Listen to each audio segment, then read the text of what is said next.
My name is Nkosi Khona.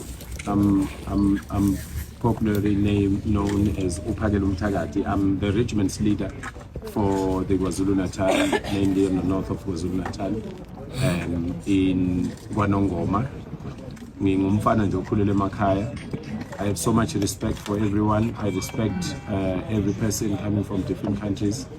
But I was also taught to be a man, Mr. Ambassador. I was taught to be a man. I was thoroughly taught to be a man. I know what is a man, and that's what I stand for.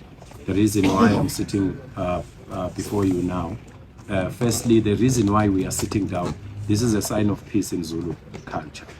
When you are talking to elders, you must sit down. When you're talking to people that you respect and you want them to listen, you always sit down.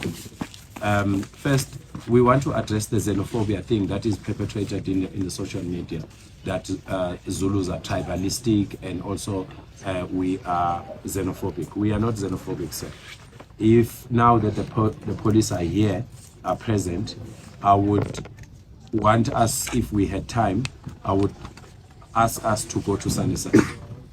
If you say South Africans are xenophobic, I would ask you now here in Pretoria, I will ask you, Mr. Ambassador, to go with me, with the police, to Sunnyside right now.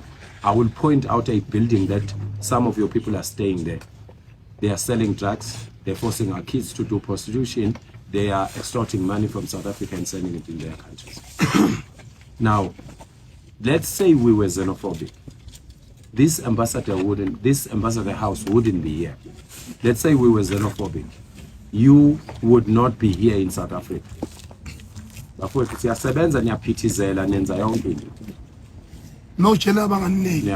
so let us do away with this question of xenophobia. Let us face the reality. Let us go to Hillbrow in Gauteng. Go and see there the sons and daughters of South African men, prominent men, police officers, principals, lawyers, nurses, and everyone. They are hobos. They are paras. They are called paras here. That is not xenophobia. Every man that was taught to be a man in their country, they would feel pain for that. Because you see a same boy that is the same age as your son. He's in drugs because of an illegal foreigner. Not all of them.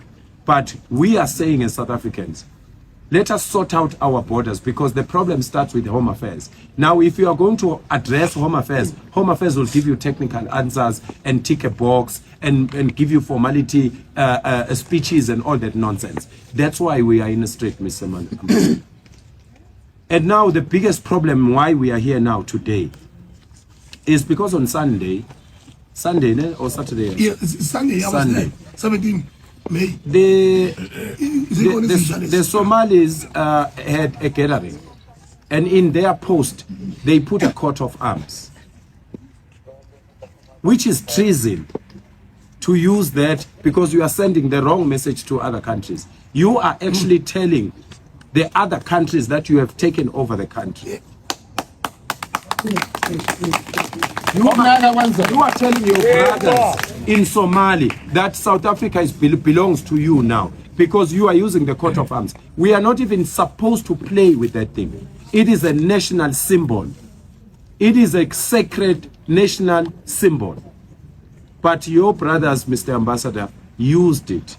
And these guys in that meeting, they discussed my name.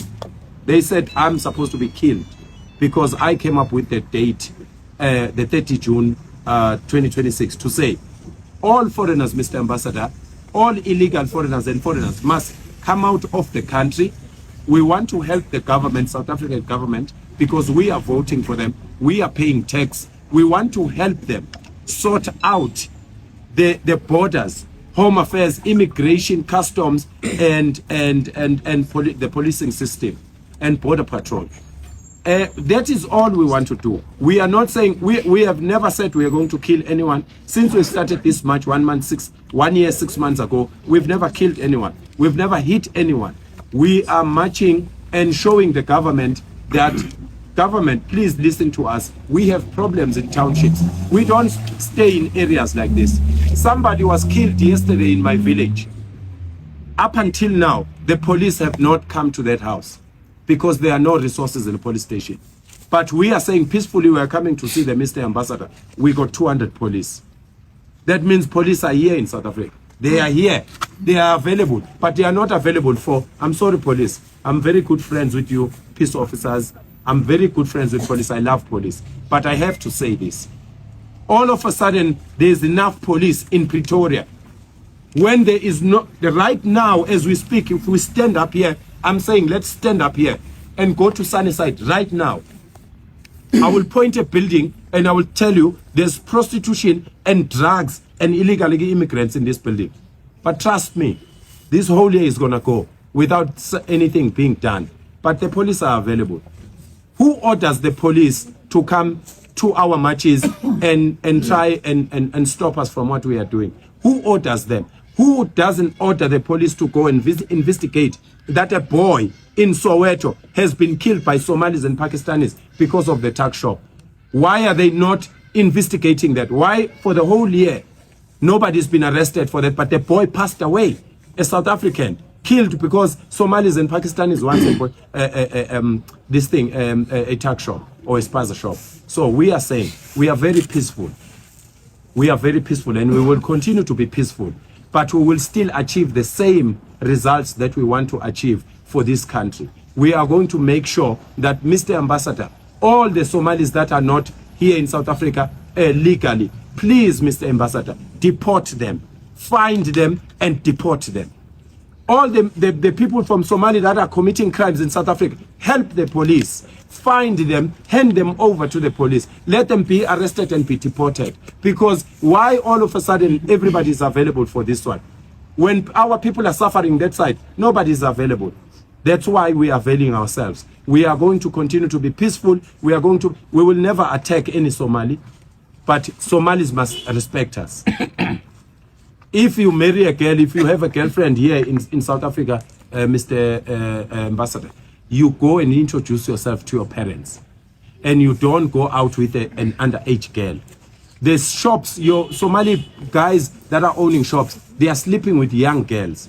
You find young girls standing there in the doors sucking stick sweets because they are giving them stick sweets as a token of appreciation that they had sex with them.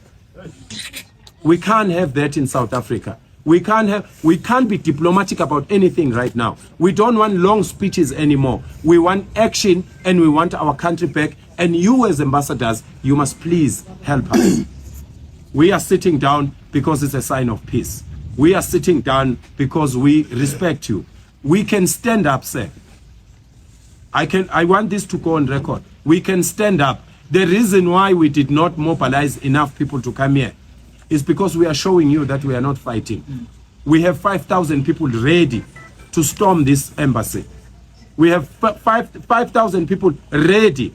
Police can't contain us. The police, they don't have resources and they don't have manpower to contain South Africans. We are quiet because we respect these men and women that are working for our government. We respect you as an ambassador. Please tell your people to respect us. And please, all illegal Somalis that are here in the country, we will visit all embassies. It is your job. Take them out of the country, send them back home because they are wasting time. Otherwise, what are you doing here? What are you doing here? If you can't contain your own people, what are you doing here? Why is this embassy? South Africa is not xenophobic. South Africa is not tribalistic. We have allowed people to come to this country. They've been here for more than 25 years. If we wanted to do anything bad to them, we would have done it long time ago. So up until now, we haven't done anything. We just want our country back. Siyabonga. Thank you.